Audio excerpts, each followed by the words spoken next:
It doesn't take a genius to suggest that Miami is a good place to go on vacation. You got the beach, you got the sun, you got great food, and lots of crazy nightlife. What I'm hoping to do on this episode of BlackAtlas.com is tell you some spots you may not know about. Nelson George for BlackAtlas.com. Welcome to Miami.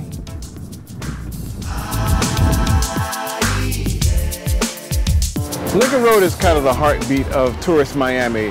From Washington Avenue, where there's lots of little shops and clubs, up to Alton Road, where there's a big old movie theater.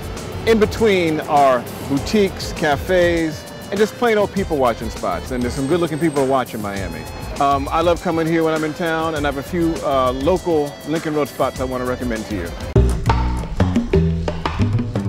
The base store here on Lincoln Road is a concept store, which means to have art books and clothing, sneakers and magazines, and for my purposes, a great CD bar where you can sit, listen to CDs, and decide whether or not to buy them. The specialty is like music from Third World, South America, Africa, as well as compilations from around the world. I just got an album from an artist from Mali, Isai Bagagoyo. The album is great. It's called Mali Kura. It's the West African kora, which is a stringed instrument. I found music from Lima, Peru here, black music from Lima, Peru.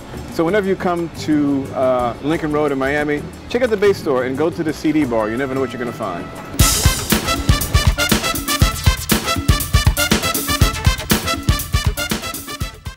Dave's Cafe 2 in South Beach off Lincoln Road is kind of an institution in Miami.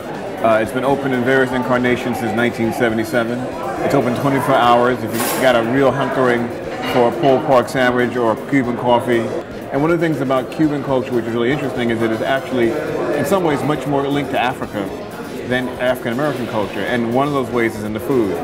The meal I'm having right now, which is basically a roasted chicken, moros, black beans and rice, and sweet plantains. I've literally had the same meal in London at a Nigerian restaurant. So one of the things I like about Cuban food and Cuban culture here in Miami is that it links you not just to the Caribbean, but also to Africa in its own way. So I'm about to have a little meal here, and we'll talk more later.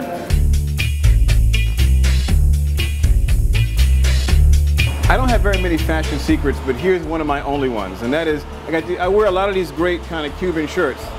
Like this one was a great design and detail. And I get most of them in Miami at a place called Recycle Blues on Washington Avenue. Washington Avenue is not the most fashionable part of South Beach. We've got great little shops, and this is the space I go to every time I'm in Miami. So if you want to get that Cuban gangster look, Recycle Blues is the spot to go.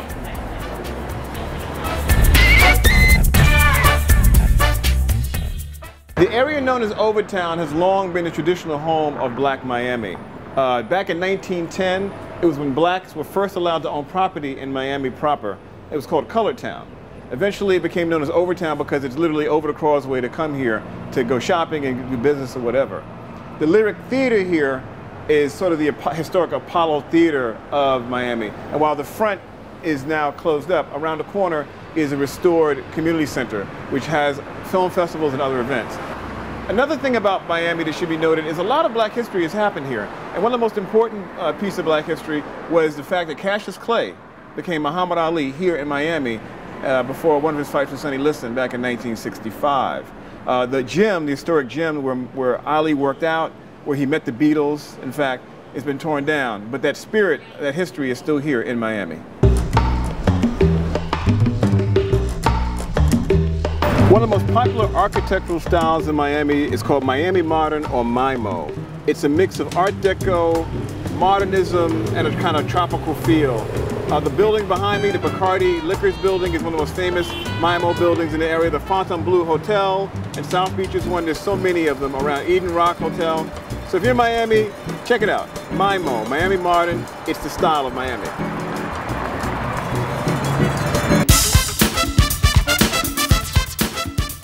American Airlines Arena is one of my favorite places to see a basketball game. Now, I'm a hardcore Knicks fan, I love the Garden, but there's very few places in the world where you can go from the beach, take a shower, and be watching quality NBA basketball within an hour. And I've done that many times on my trips to Miami. Also, I want to give a shout out while I'm here to Alonzo Mourning, who gives a great charitable party every summer called Zoe's Summer Groove. If you're in Miami in the summertime, Alonzo Mourning's Summer Groove event worth seeing. So a shout out to Miami Heat, American Airlines Arena, and the basketball in the sun.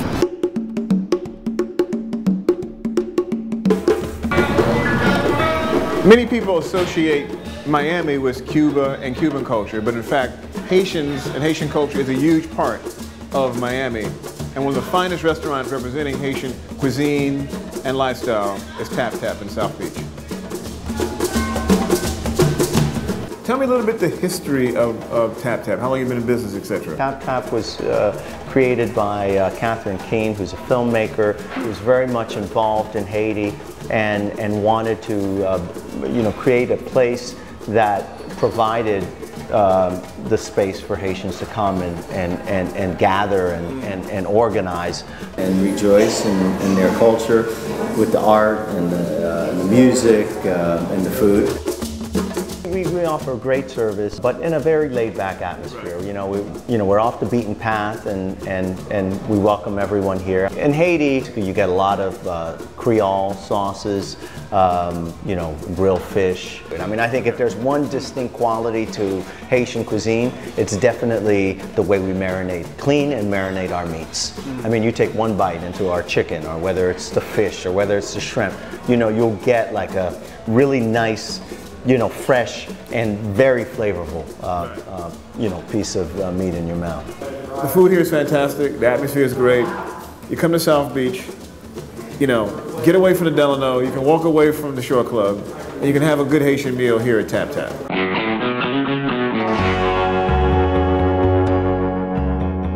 I'm in North Miami, and I'm at the Literary Cafe and Poetry Lounge with Anomaly, yes, who's both a poet and a manager. Day before, but still somehow poor, but I have to believe these means will be justified in the end. Even if it means I can't see how these means will get me to my end, so I won't pretend that I don't have doubts sometimes. And this cafe has been in business how long? The Literary Cafe has been open for 5 years, actually. It's been running in this location. It's been here for the last 8 months, but it's home to some of the most amazing poets that South Florida has to offer, and is basically a training ground for a lot of the poets that are coming up in South Florida. Well, we got poetry nights, we got live jazz, soul music and poetry. Everything here is poetry, It may be cloaked in something else, but the base of it is the poets, and the poets in South Florida really support it. We are Literary Cafe and Poetry Lounge. I can say this with pride. We are solely responsible for almost 90% of the talent that you see in every open mic in South Florida because they grew up here, so. And you see us still waiting on money to free us, talking about we want our 40 acres and a mule, like a brother don't know that you can't put rims on a donkey anyway. Miami is a city with so much going on. I mean, there's a great black spoken word scene here, black history, and many great restaurants, including several wonderful black-owned ones. So this has been Nelson George for BlackAtlas.com. I catch you in the air.